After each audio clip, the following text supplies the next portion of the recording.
Hello दोस्त, नमस्ते, प्रणाम। मैं हूं आपकी वंदना और स्वागत करती हूं भोजपुरी भुजिया के चैनल पे आप सभी का। आज हम लोग एक प्यारा सा सोहर गीत लेके आए हैं। कैसे लगेगा कमेंट में बताइएगा और प्लीज़ इस चैनल को ज़्यादा से ज़्यादा सपोर्ट करिएगा। भोले जी का सोहर गीत है। मचियही बैठिनी सासु त बहुअरिया रज करई बहुअरिया रज करई हो।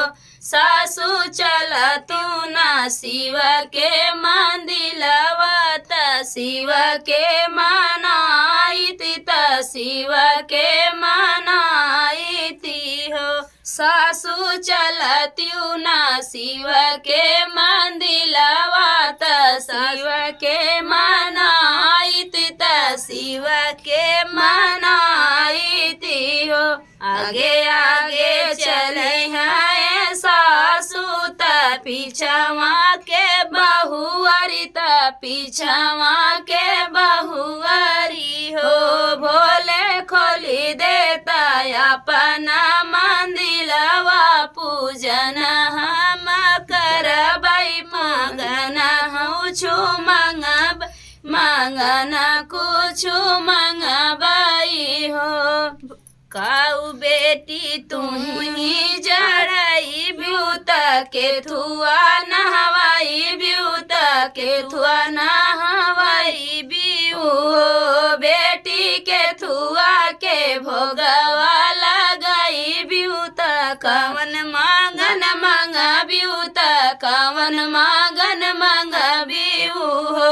बेटी के थुआ के भोगवा लगाई बिऊ कवन मांगन मांगा बिऊ कवन मांगन मांगा बिऊ हो। बेला पाती फुलवा चढ़ाई बैता दूध नहवाई बैता दूध नहवाई बाई हो। बाबा भांगिया के भोगवा लगाई बैला नहम मंगा बैला नहम मंगा बाई हो। बाबा बेलवा के बतिया चढ़ाई बैला नहम मंगा बैला नहम मंगा बाई हो। शिवजी जब हमारे देवला नवाता डमरू चढ़ाई बैता डमरू चढ़ाई बई हो। जाऊँ ना बेटी अपने घरे अपने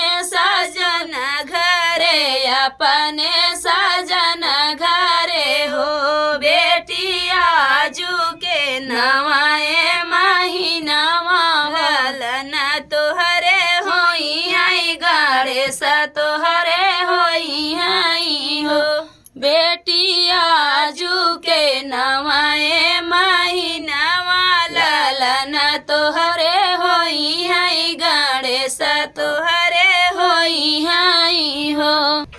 8 महीनावा के बीतत नवाए के लागत त नवाए के लागत हो। बहिनी बहुअरी के भैले लाला नवा उठन लागे सोहर उठन लागे सोहर हो। बहिनी बहुअरी के भैले लाला नवा उठन लागे